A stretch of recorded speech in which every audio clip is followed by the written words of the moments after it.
तो कैसे हो यार आप लोग। मैंने सोचा आपकी क्लास 12th अभी शुरू ही हो रही है, तो क्यों ना मैं अपनी जर्नी भी शेयर कर दूं।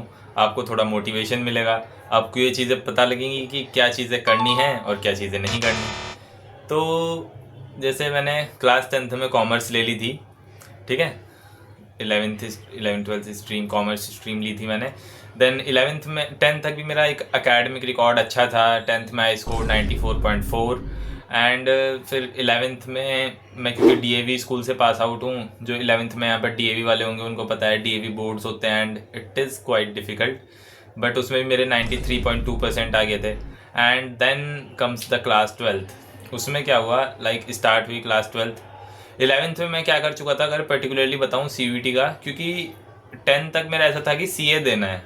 मैंने एक दो पॉडकास्ट में पहले बता रखा है कि 10th तक मेरा गोल था कि सीए करना है। बट देन 11th में अचानक से हुआ कि नहीं यार, सीए छोड़ दें, कॉलेज पर देंगे। फिर देखा कौन सा कॉलेज बेस्ट है, ये मेरे को 11th क्लास में पता लगा था। ये जब मैंने स्ट्रीम कॉमर्स ली थी उस तब तक मेरे को पता नहीं था, ठीक है। तो मैंने सोचा कि कॉलेज देखते हैं कौन सा बढ़िया है। So the best one SRCC, ये चीज़ पता लगी। देखा कि एडमिशन कैसे होगा, तो पता चला कि CUT करके एक एग्ज़ाम है। फिर उसका सिलेबस देखा कि सिलेबस में क्या क्या आ रहा है। फिर पता चला कि यार ये तो क्लास 12th का ही सिलेबस है, एंड थोड़ा सा इंग्लिश और एक जीएटी करके, जीटी उसे तब जनरल टेस्ट बोलते थे तब। तो ये दो चीज़ें हैं। फिर और थोड़ा पता करा कि जो मेरे को कोर्स करना है, BCom ऑनर्स, इको ऑनर्स, इन सब कोर्सेज़ के लिए जीटी नहीं चाहिए। तो फिर मेरे को ये था कि डोमेन्स करना है और इंग्लिश करना है, ठीक है।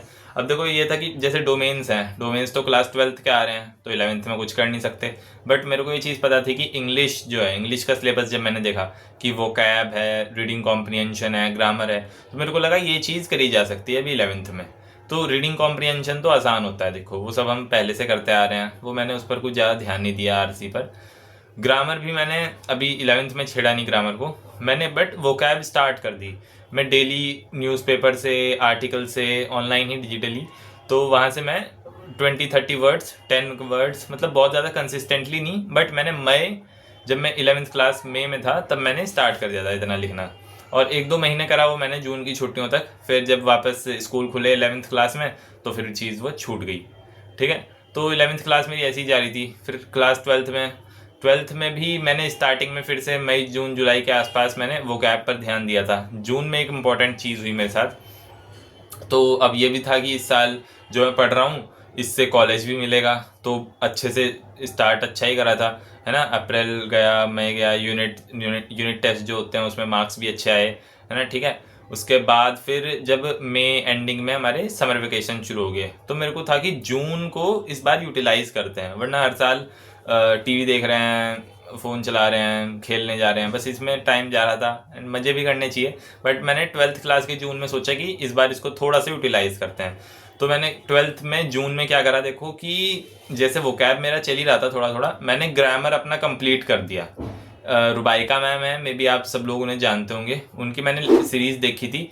वहाँ से मैंने सारा फ्री यूट्यूब से ही सारा अपना जो ग्रामर का पोर्शन है, सारे अपने नोट्स कंप्लीट कर लिए एंड सब कुछ कर लिया ग्रामर में, है ना। और क्वेश्चंस प्रैक्टिस करने स्टार्ट कर दिए थोड़े थोड़े थोड़े थोड़े ग्रामर के।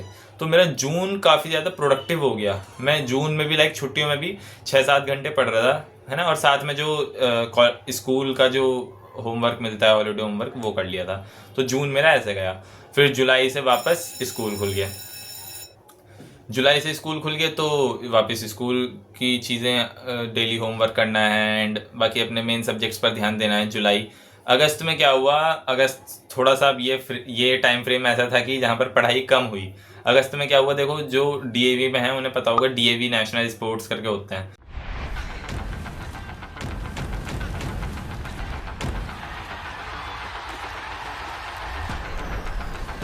तो अगस्त में आई थिंक 21 अगस्त के आसपास से वो स्टार्ट था हमारा डीएवी, बिकॉज मैं चेस का प्लेयर हूँ और हम स्टेट लेवल तक गए और जीते भी वहाँ पर मेडल। तो अब 21 अगस्त को था, तो अगस्त स्टार्टिंग से हमने प्रैक्टिस शुरू करी। मैं, मेरी पूरी टीम ने, जो हम स्कूल में थे, मैं कैप्टन था टीम का, है ना। मेरे साथ एक मेरा दोस्त और था, संयम करके, तो वो भी मेरी टीम में ही था। तो मैं और संयम और बाकी जो एक दो बच्चे 10th क्लास के, एंड ऐसे करके हमारी पूरी टीम बनी थी। और हम अगस्त में जो पहले होता था क्लस्टर लेवल, ठीक है, वो डिस्ट्रिक्ट्स में होता था आसपास, जैसे 7-8 डिस्ट्रिक्ट का एक मैच हो रहा है, तो वहाँ पर हम जीत गए। तो उसके बाद अब जो स्टेट लेवल होना था वो होना था फिर अक्टूबर में, तो फिर उसकी तैयारी शुरू करी, है ना। और चेस, मतलब मैं काफ़ी ज़्यादा एडिक्टिव हो गया था चेस से, कि रात को 3-3 बजे तक chess.com ली चेस पर चेस खेल रहा हूँ, और पढ़ाई बिल्कुल, मतलब पढ़ाई बहुत कम हो गई थी जितनी करनी चाहिए थी। एंड सितंबर में as you know half yearly exams होते हैं, और इस चीज़ का इफेक्ट मेरे हाफ ईयरली एग्ज़ाम्स पर भी देखने को मिला। मेरे परसेंटेज 91 के अराउंड थे, एंड सबसे कम मार्क्स रह गए थे मेरे अकाउंट्स में, दैट वाज ओनली 61। तो ये आप सबके लिए एक बहुत इंपॉर्टेंट मैसेज है कि हाफ ईयरली में अगर 61 हैं, बट बोर्ड्स में फिर भी सुधारे जा सकते हैं। बोर्ड्स में कितने थे वो बताता हूँ आपको आगे, ठीक है। तो जैसे उसमें 61, इकोनॉमिक्स में I think 70, I don't know मैंने 70 टच करा था या नहीं करा था, या 66 ही रह गए थे, कह ही नहीं सकते हैं, है ना। और मैथ्स ऐसा ही, मैथ्स ठीक चला गया था। बीएसटी तो बढ़िया गया था, 75+, 77 थे आई थिंक बीएसटी में मेरे, और फाइनल में भी इतने ही थे। सो ऐसा करके मेरा, और इंग्लिश भी मेरा ठीक चला गया था 70+। तो ऐसा करके हाफ ईयरली एग्ज़ाम्स चले गए थे, और ये लगा कि रियलाइज़ हुआ कि यार चेस से दूर रहना चाहिए, बट क्योंकि अब डेट्स आ रही थी गेम की, that was on 17th, 18th and 19th अक्टूबर। सो हम गए थे नोएडा गेम के लिए, तो 3 दिन का स्टे था वहाँ पर हमारा। तो हम फिर जैसे ही हाफ ईयरली ओवर हुए, उसके बाद फिर से पूरे दिन भर प्रैक्टिस चल रही है चेस की, क्योंकि सितंबर में तो थोड़ी बहुत पढ़ाई करी भी, बट फिर अक्टूबर में वापस से पूरा चेस। एंड 17, 18, 19, और वहाँ पर हमें ब्रॉन्ज मेडल मिला। वहाँ पर हम गोल्ड या सिल्वर नहीं ले पाए, अदरवाइज हम फिर आगे भी जाते, बट अनफॉर्चुनेटली या फिर कहें फॉर्चुनेटली वहाँ पर हमें नहीं मिला मेडल, और ब्रॉन्ज मिला, और हमारी टीम वापस आ गई। हम नेशनल के लिए क्वालिफाई नहीं कर पाए। सो अब उसके बाद हुई तगड़ी रियलाइजेशंस कि ये क्या हो गया, इतने 2 महीने से पढ़ाई नहीं हुई है। रियलाइज़ होना शुरू हुआ कि यार मैं तो बहुत पीछे हो गया हूँ, और चीज़ें अब याद नहीं रह रही हैं, या चीज़ें भूल गया हूँ, रिवाइज़ करने की फिर से ज़रूरत है। तो ऐसा करके 20 अक्टूबर से लगा कि चलो फिर से मेहनत करते हैं। 26 अक्टूबर को हमारी एक डिबेट भी थी, मैंने उसका वीडियो डाल रखा है चैनल पे, आपको पता होगा। तो 4-5 दिन उस डिबेट के लिए गए, अच्छे से मेहनत करी। दूसरे एक मतलब पास ही के शहर में वहाँ पर एक डिबेट थी, तो वहाँ पर हम गए, और वहाँ पर आई थिंक हम फोर्थ आए थे हम, मैं और मेरी एक फ्रेंड थी, वो दोनों, हम दोनों गए थे। तो उसके बाद ठीक है, तो अक्टूबर, अब उसके बाद मेरे पास कुछ काम नहीं बचा था केवल पढ़ाई के अलावा, है ना। तो फिर पढ़ाई चलने लगी, तो फिर नवंबर से फिर से पढ़ाई स्टार्ट कर दी थी, और ठीक ठाक लेवल की पढ़ाई स्टार्ट कर दी थी। अब नवंबर में ही आई थिंक, हाँ, 14th को हमारे स्कूल का था एनुअल फंक्शन। तो आप देख रहे हो ना कि कहाँ से कहाँ आ गया हूँ मैं। जून तक बहुत बढ़िया चल रहा था, जुलाई ठीक गया, अगस्त से चेस, अगस्त गया चेस में, सितंबर गया हाफ ईयरली और चेस में, अक्टूबर चेस और डिबेट में, नवंबर में वो एनुअल फंक्शन तो पता ही है आपको। And because I was one of the most influential student in my school, तो और क्योंकि हेड बॉय भी था मैं 12th क्लास में, सो मेरी कुछ जिम्मेदारियां थी, और उनका वो मेरे को रिस्पॉन्सिबिलिटीज़ थी, तो वो मेरे को मैनेज करना था। तो नवंबर के वो शुरू के 14 नवंबर को क्योंकि वो था, तो उसमें चले गए। उसमें भी पढ़ाई कुछ ज़्यादा नहीं हो पाई, बट ठीक है, मतलब अब जो काम बचा था स्कूल का फंक्शन मैनेज करना है और साथ में पढ़ाई करनी है, और कुछ तीसरी चीज़ नहीं थी। तो 14 को फंक्शन हुआ, और उसके बाद a lot of things change. 14 के बाद अब क्योंकि सिलेबस भी लगभग सारे सब्जेक्ट्स का कंप्लीट हो ही गया था, ऑलमोस्ट बहुत ज़्यादा नहीं बचा था। एंड बच्चों ने छुट्टी मारना शुरू कर दी थी, बिकॉज आपको पता ही है 12th क्लास में लास्ट में सब छुट्टी मार लेते हैं फिर, है ना। तो मैं गया था, पर मैं, क्योंकि मेरे 1-2 दोस्त जो थे, 1-2 क्या, एक ही था, तो वो आ रहा था, तो मैं भी गया था साथ साथ। तो हम गए स्कूल में, वापस पढ़ाई चल रही है, एंड घर पे पढ़ाई चल रही है, ठीक है। अभी तक मतलब बहुत ज़्यादा मैं CUET इंक्लाइंड नहीं था, बट ये चीज़ थी कि जो बोर्ड्स के लिए पढ़ रहा हूँ वो बहुत अच्छे से पढ़ रहा हूँ, उसमें कोई कमी नहीं छोड़ रखी थी। And that help me. आगे बताऊँगा कि कैसे उसने मेरी इतनी ज़्यादा हेल्प करी कि मैं 915 मार्क्स लेके आ पाया 1000 में से। So let's move. तो दिसंबर में हमारे यूनिट टेस्ट फिर से होने लगे, मैथ्स का, मतलब सारी सब्जेक्ट्स के, ठीक है। दिसंबर में हमारे प्री बोर्ड्स चल रहे थे ना। हमारा पहला प्री बोर्ड था आई थिंक 24 दिसंबर को, ये 2024 की बात है। 24 दिसंबर 2024 को हमारा पहला प्री बोर्ड था अकाउंट्स का। तो वहाँ से लेके 10 जनवरी तक हमारे प्री बोर्ड्स चल रहे थे। ठीक है, अब चल रहा था, चलो प्री बोर्ड के लिए अच्छी पढ़ाई हो गई। और फिर प्री बोर्ड 1 ये प्री बोर्ड 1 था, और जैसे ही प्री बोर्ड 1 ख़त्म हुआ उसके बाद आ गए थे प्रैक्टिकल्स। तो सबसे पहले आई थिंक हमारा बीएसटी का था आई थिंक, देन अकाउंट्स का प्रैक्टिकल हुआ, देन इकोनॉमिक्स का प्रैक्टिकल हमारा हुआ था 31 जनवरी को, क्योंकि उन्होंने मेरे से एक सवाल भी पूछा था कि बजट कब प्रेजेंट किया जाता है। मैंने कहा 1 फरवरी। उन्होंने कहा था कि यानी कल ही प्रेजेंट किया जाएगा। सो वो चीज़ थी। तो ऐसा करके प्री बोर्ड 2 हमारे ख़त्म तो देखो 10 फरवरी को हुए थे प्री बोर्ड 2, और आई थिंक स्टार्ट भी 20 या 22 जनवरी के आसपास स्टार्ट हो गए थे हमारे प्री बोर्ड 2। तो वो टाइम उसमें जा रहा था, हाँ उस टाइम स्टार्ट हो रहे थे। There are some important incidents और फनी इंसिडेंट्स जो मैं आपसे कभी बाद में शेयर करूँगा, बिकॉज अभी वो एकेडमिक्स के लिए उतने इम्पॉर्टेंट नहीं है। तो हम फिर प्री बोर्ड 2 ख़त्म हुए 10 फरवरी को, और उसके बाद बहुत टाइम बचा नहीं था। 10 के बाद सीधा अगले दिन मैं जब गया वो था 22 फरवरी, और वो था हमारे जहाँ पर एग्ज़ाम सेंटर वाले स्कूल पर। 22 फरवरी को था हमारा बीएसटी का एग्ज़ाम। बीएसटी के एग्ज़ाम के बाद थी हमारी बहुत सारी छुट्टियाँ। 8 मार्च को था हमारा मैथ का एग्ज़ाम, है ना। बीएसटी का एग्ज़ाम मेरे को पता था या तो 98 आएंगे या 97 आएंगे, उससे कम हो नहीं सकते। And yeah I score 97 marks in BST.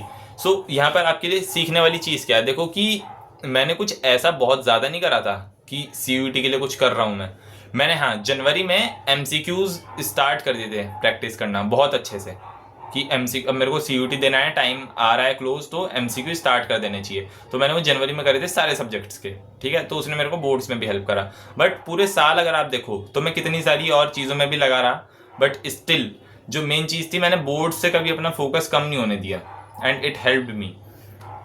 अब 8 मार्च को था हमारा मैथ्स का पेपर, ठीक है, वो बढ़िया गया। देन 11 मार्च को था इंग्लिश का, ठीक है। 11 के बाद 19 को नहीं 18 को था हमारा पेंटिंग का फाइन आर्ट्स। तो वो एडिशनल सब्जेक्ट था, 6 सब्जेक्ट, वो हमें स्कूल ने दे रखा था। सो वो भी ठीक गया। 18 के बाद 19 को ही अगले ही दिन था इकोनॉमिक्स का पेपर। इकोनॉमिक्स का तो बहुत शानदार गया। इकोनॉमिक्स में I was very confident from the very starting, और प्रिपरेशन भी अच्छी थी, and that's why I scored 100 out of 100 in economics.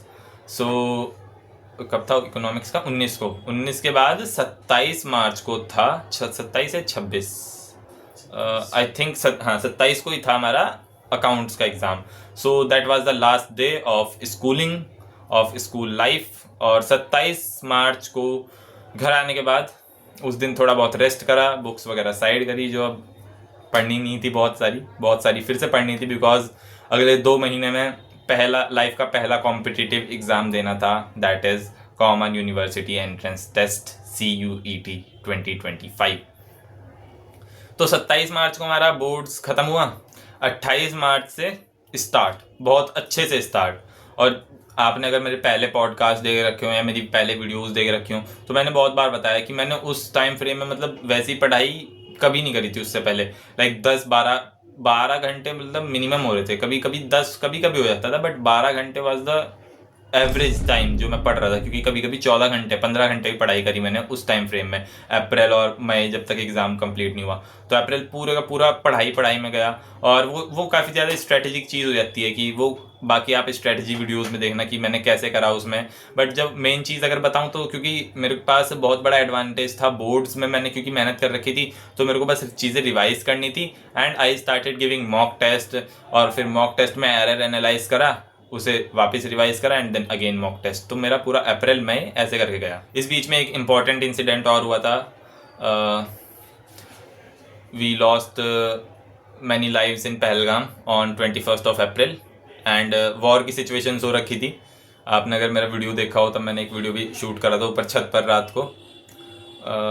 हालांकि उसमें लग नहीं रहा था जैसे हमारा कंट्री वॉर में हो, because we were all happy कि पाकिस्तान को धो के मारेंगे अगर कुछ हुआ तो, है ना। मई में 6 तारीख को या इट वाज 6 मई जब हमारा वो आया, क्या जिसे बोलते हैं कौन सी सिटी में एग्ज़ाम होगा, और डेट शीट भी पता चल गई थी कि मेरा ये वाला एग्ज़ाम इस दिन होगा।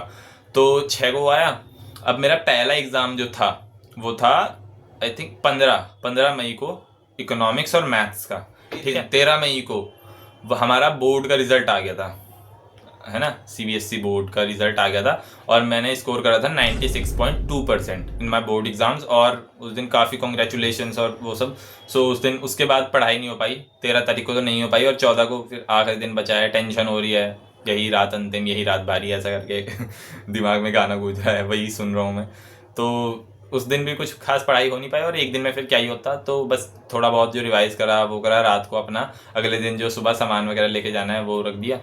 सो फिर 15 को पेपर देने गया और सुबह वाली शिफ्ट थी, तो फिर पेपर अच्छा गया, ठीक है, जैसा भी गया था बढ़िया गया था। और फिर पेपर दे के वापस, अब फिर वापस आ गया मैं। अब इसके बाद मेरा अगला जो एग्ज़ाम था वो था इंग्लिश का, एंड दैट वाज ऑन 27 मई। तो 27 को था इंग्लिश का और 27 के बाद 2 जून को था अकाउंट्स और बीएसटी का। तो इतने सारे दिन केवल इंग्लिश को देना है तो कोई लॉजिकल सी चीज़ है नहीं। और बीएसटी क्योंकि बहुत आसान था, बीएसटी में लाइक मेरे मॉक्स में भी मैं 238 भी स्कोर नहीं कर रहा था, मैं 244 या 250 बस, या तो मेरा एक सवाल गलत हो रहा था या सारे सही, मैं इस लेवल पर पहुंच चुका था बीएसटी में।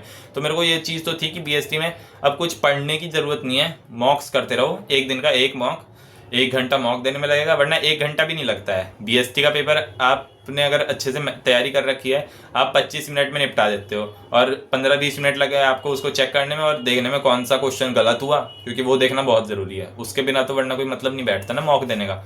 तो वो चीज़ देखी और एक बार उसे पढ़ लिया जो चीज़ गलत हुई, बस। बीएसटी को मैं 1 घंटा दे रहा था इस टाइम में, और बाकी मेरा टाइम जा रहा था इंग्लिश के वोकैब में, इंग्लिश के प्रैक्टिस क्वेश्चंस को प्रैक्टिस करने में, और इंग्लिश का ही मॉक दे रहा था मैं इस टाइम पे। मतलब मैं हर रोज़ 3 मॉक्स दे ही रहा था, एंड साथ में अकाउंट्स, क्योंकि अकाउंट्स में मेरी तैयारी अच्छी थी, बोर्ड्स में आई स्कोर 93 इन अकाउंट्स, ठीक है, तो उसमें मेरे को कुछ ज़्यादा दिक्कत नहीं आई थी। तो फिर इस टाइम फ्रेम में 3 सब्जेक्ट्स चल रहे थे, और फिर 27 तारीख को इंग्लिश का पेपर हुआ, और मैं काफ़ी ज़्यादा कंफर्म था कि देखो अकाउंट्स और बीएसटी बहुत शानदार जाने वाले हैं, मैथ्स इकोनॉमिक्स बढ़िया ही गए, अगर कोई चीज़ बिगड़ेगी तो वो इंग्लिश है। और मैंने मतलब एक हमारा स्टूडेंट्स का ग्रुप था, इंग्लिश का पेपर जब मैं देके आया उस दिन मैंने अपने उस ग्रुप पे कमेंट कर दिया, जब मैं पेपर दे के आया, अब एनटीए के बस की बात नहीं है, अब अगर मुझे एसआरसी जाने रोक सकते हैं तो भगवान ही रोक सकते हैं, कुछ ऐसा करके मैंने लिखा। तो ये काफ़ी ज़्यादा वो बात हो गई कि यार अब अकाउंट्स और बीएसटी का, खैर मेरे को ऐसा नहीं था कि ये ख़राब हो जाएंगे, अच्छे ही जाने थे उन्हें, एंड अच्छे ही गए। बीएसटी में आई स्कोर 250 एंड अकाउंट्स में आई स्कोर 237, ठीक है। सो अभी रिजल्ट किस दिन आया वो बताता हूँ, है ना। तो ऐसा करके इंग्लिश का पेपर दे के आया, वो जो फिर आखिरी के कुछ दिन थे 27 से लेके 2 जून तक, उसके बीच में बीएसटी और अकाउंट्स के मॉक। अब 2 तारीख को पेपर फिनिश, एंड अब मेरे पास थे पूरे लगभग 2 महीने। ये चीज़ पता थी कि 1 अगस्त को कॉलेज स्टार्ट होगा, ठीक है, क्योंकि ड्यू ने अपनी जो एकेडमिक कैलेंडर है वो इस बार थोड़ा सा पहले ही रिलीज़ कर दिया था, तो ये चीज़ हमें पता थी कि 1 अगस्त से हमारा कॉलेज स्टार्ट होगा। तो अब वो जो बचे हुए 60 या 55-60 दिन थे, उसमें पता करना था कि अब क्या होना है। और शुरू का टाइम अच्छा गुजरा, क्योंकि लगा कि छुट्टियाँ हैं इतने, क्योंकि कितने, आप देखो मैं कितने टाइम से पढ़ रहा था, या अगर आप डॉट्स को कनेक्ट करो, जब मैं जो हमारा एनुअल फंक्शन था उसके बाद से मैंने पढ़ना स्टार्ट करा था बहुत अच्छे से, एंड वो लिंक चला मई तक। तो उसके बाद अब वो दिमाग को रेस्ट भी चाहिए था, बहुत लंबा रेस्ट मिला फिर। तो 2 महीने मज़े करें, मज़े क्या करें, जून में तो मज़े करें, एंड बट फिर जुलाई में टेंशन शुरू होने लगी। जून देखो हमारा 2 जून को पेपर ख़त्म हुआ था, 3 और 4 जून को जो अकाउंट्स में कुछ आई थिंक स्टार्ट में गड़बड़ हो गई थी बच्चों के साथ, उनका फिर से पेपर हुआ। अब 4 जून को टोटली पेपर ख़त्म हो गया। अब वेट कर रहे थे हम एनटीए की जो पहली आंसर की आती है उसका। आंसर की क्या होती है ये कभी बाद में बताऊंगा। आंसर की ऐसा समझ लो कि आपने जो ऑप्शन मार्क कर रहे हैं उनमें ABCD ऐसा कौन सा सही है। फाइनल स्कोर नहीं है, स्कोर नहीं दिखाते हो आपको, बस आपके जो शिफ्ट है उसके आंसर की रिलीज़ कर देते हैं, वो आपको खुद मैच करना पड़ता है। वो बहुत ज़्यादा लाइक थका देने वाला काम है, आप करोगे तो आपको पता चलेगा कि मैं ऐसा क्यों कह रहा हूँ। तो 17 तारीख को वो आई। अब मेरा जो पहली बार रॉ स्कोर बना, I think it was around 901 something. अब मैं 901 से 915 कैसे पहुंचा वो आपको अभी पता चलेगा कि क्या क्या हुआ। अब 901 था, सारे सब्जेक्ट्स देखे, ठीक है। अब 901 से, अब मेरे को अकाउंट्स में था कि मेरा अकाउंट्स में 3 सवाल गलत थे। एक मैंने देखा क्वेश्चन की यार उसके 2 ऑप्शन सही लग रहे हैं, वो मेरे को एग्जाम में भी पता था कि यार इसके ये 2 ऑप्शन सही लग रहे हैं, चलो मैं कोई सा लगा देता हूँ। अब एनटीए ने क्या कर रखा था कि उसमें से केवल एक ही ऑप्शन था जो उसने सही दिखा रखा था। मैं कहा यार कि ये तो दोनों ऑप्शन सही हैं। अब एनटीए क्या करता है कि अगर आपको कोई डाउट है कि आप ये क्वेश्चन आपको लग रहा है कि ये ठीक है, तो आप हमें, आई थिंक अमाउंट 300 रुपये था शायद या 500 रुपये था, आई डोंट नो, कुछ ऐसा अमाउंट था 300 रुपये। तो वो करके हमें उसमें लिखना होता है कि ये चीज़ हमें ये ऑप्शन सही लग रहा है, इसे चेक करो। और एनसीईआरटी का मैंने एक पूरा जो बुक का स्क्रीनशॉट डाल दिया था उसमें डिजिटली, है ना, अब वो डाल दिया था। तो 17 के बाद दूसरा आंसर किया आया आई थिंक 26 को, या 26 को दूसरा आंसर किया है एंड उसमें वो क्वेश्चन सही हो गया। तो मेरे जो 6 नंबर कट रखे थे वो 6 नंबर बढ़ गए, कितने हो गए 901 से 907। बट अब एक बहुत बड़ी चीज़, नॉर्मलाइजेशन। और नॉर्मलाइजेशन लाइक सीयूटी में सबसे बड़ा, देखो जो मेहनत नहीं कर रहे उनका वैसे भी कुछ नहीं होने वाला, जो मेहनत कर रहे हैं उनके लिए सबसे बड़ी दिक्कत है नॉर्मलाइजेशन की। हमारा स्कोर तो 930 था बट नॉर्मलाइजेशन में 50 नंबर कट गए और 780 रह गया, 880 रह गया, तो बहुत बड़ी दिक्कत थी। तो अब मेरे को पता था 907 हैं और स्कोर ऐसा कि मिलेगा या नहीं मिलेगा कॉलेज, कुछ कह नहीं सकते। तो 907 था। फिर रिजल्ट जैसे वो 27 तारीख को आया था, 27 जून को, 28-29 जून को ये चल रहा था पूरे सोशल मीडिया पर कि रिजल्ट अब कभी भी आ सकता है। और इस बार एनटीए तीसरी आंसर की रिलीज नहीं करेगा, वरना ये 3-4 करते हैं। तो शायद 1 जुलाई को या 2 जुलाई को एनटीए ने ऑफिशियली ट्विटर पर ये पोस्ट कर दिया कि हम 4 जुलाई को रिजल्ट रिलीज करेंगे। अब ये चीज़ कंफर्म हो गई थी, तो 4 जुलाई को रिजल्ट आना है एंड इट वाज फाइनल। और 3 जुलाई की रात, मतलब कैसे सोया मैं ये मेरे को ही पता है, नहीं सोया, ऊपर छत पर घूम रहा था मैं। तो 4 जुलाई को सुबह सुबह 8 बजे से लग गया मैं लैपटॉप स्क्रीन के आगे कि आया क्या आया क्या। और सुबह 8-9 बजे, 10 बजे, 11-12 के आसपास, तो क्योंकि ग्रुप जो था, ग्रुप्स थे वहाँ पर, सब में चल रहा था कि कब आएगा कब आएगा, आ गया, फेक न्यूज़ चल रही है ना। तो रिजल्ट आया था आई थिंक 1 या 2 बजे के आसपास, इसके आसपास रिजल्ट आया था दोपहर में, ठीक है। अब देखा तो नॉर्मलाइजेशन में मेरे क्या हुआ कि मैथ्स में मेरे 7 नंबर बढ़ गए, शायद 7 या 8 नंबर बढ़ गए मैथ्स में। बीएसटी में आई स्कोर 250 पूरा, अकाउंट्स में 1 नंबर कम हो गया और इंग्लिश में भी इंग्लिश में 2 नंबर कम हो गए। तो ऐसा करके मेरा स्कोर 914 पॉइंट कुछ हो गया। And the cut off for SRCC economics honours, because eco honours ही मेरी फर्स्ट प्रेफरेंस भी थी, ठीक है। तो उसके लिए कट ऑफ आई थिंक 907-908 था, तो वो क्वालिफाई हो गया। एंड बट अभी कट ऑफ का नहीं पता था, अभी तो स्कोर पता चला है 914, 915। अब स्कोर ऐसा कि इधर भी हो सकता है कुछ, उधर भी हो सकता है कुछ, कह नहीं सकते कि क्या होगा, कॉलेज मिलेगा या नहीं मिलेगा, SRCC मिलेगा या नहीं मिलेगा, मेन थिंग तो ये चीज़ है ना। तो ये चीज़ मिलेगी या नहीं मिलेगी। अब वो चीज़ होनी थी 19 जुलाई को, कॉलेज एलोकेशन फर्स्ट राउंड का। और अब क्योंकि स्कोर ऐसा आ चुका था कि कुछ भी हो सकता है, तो अगले कुछ दिन ऐसे बीते हैं कि क्या होगा, मिलेगा या नहीं मिलेगा। बिकॉज ये चीज़ तो थी, देखो यार 914 है और परसेंटाइल सारी शानदार 99.5, 99.7, 99.99 ऐसे करके सारी परसेंटाइल शानदार। बट जो SRCC मतलब टॉप, वैसे भी जनरल कैटेगरी तो टॉप 0.01 परसेंटाइल वाली चीज़ है ना। तो अब उसके लिए, अब उसमें बहुत टेंशन हो गई कि अगर ये स्कोर 915 की जगह 930-40 होता तो मैं ज़्यादा सिक्योर हो पाता, ज़्यादा कॉन्फिडेंट हो पाता। बट खैर 19 जुलाई को कॉलेज एलोकेशन हुआ and I got my first preference economics honours, BA economics honours at Shri Ram college of commerce. And that day 5:03 पर आया वो रिज़ल्ट। और उस दिन मेहनत सफल हुई, जो मेहनत क्लास 11th में जिसका बीज बोया था, वो मेहनत 19 जुलाई 2025 5:03 को सफल हुई, कंप्लीट हुई। And this was the story. बहुत मज़ा आया एंड मतलब अब बहुत सारी चीज़ें ऐसी हैं जो मैं बयां नहीं कर सकता। सो ये थी पूरी स्टोरी।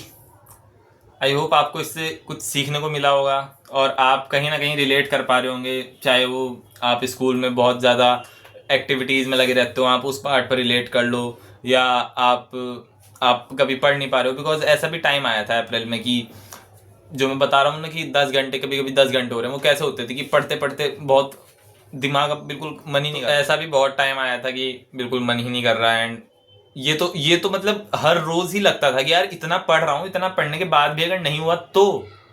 और लास्ट में वो जो सिचुएशन आई, डेडलॉक सिचुएशन, 915, क्या होगा 915 में?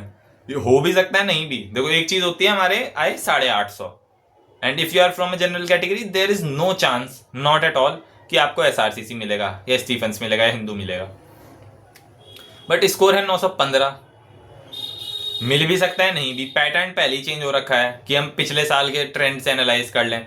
पिछले साल, उससे पहले तक क्या होता था, 800 नंबर का पेपर है, 800 में से जनरल कट ऑफ थी 782, 780, 776।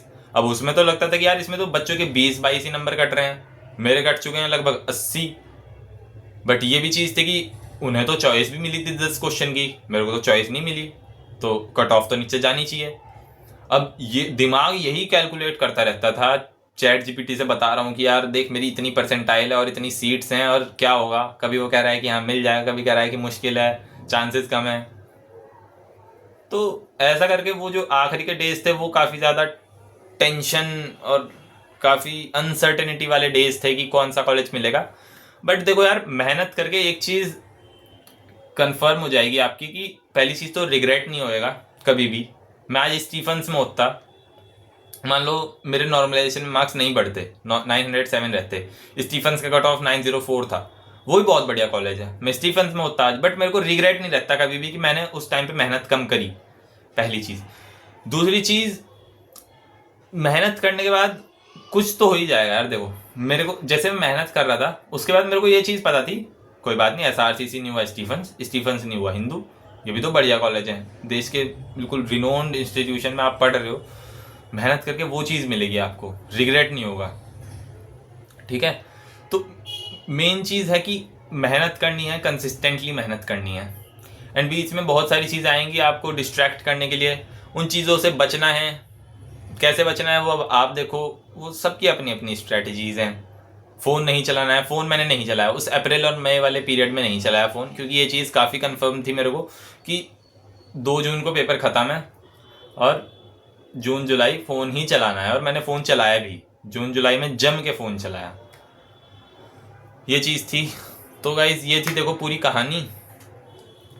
आई होप मैं काफ़ी सारी चीज़ें कवर कर पाया हूँगा और आप काफ़ी कुछ और भी सुनना चाह रहे होगे। ठीक है, तो वो मिलते हैं फिर हम कभी, और कभी किसी दूसरी वीडियो में बताऊँगा बाकी सब चीज़ें। और इस वीडियो से कुछ वैल्यूएबल सीखने को मिला हो तो देखो बताना मेरे को कमेंट में कि क्या सीखा, क्या क्या क्या चीज़, क्या पॉइंट लगा आपको कि यार ये चीज़ थी मज़ेदार, यहाँ पर हमें लगा कि हाँ ये हमारे साथ भी हो रहा है, वो चीज़ बताओ मेरे को कमेंट में।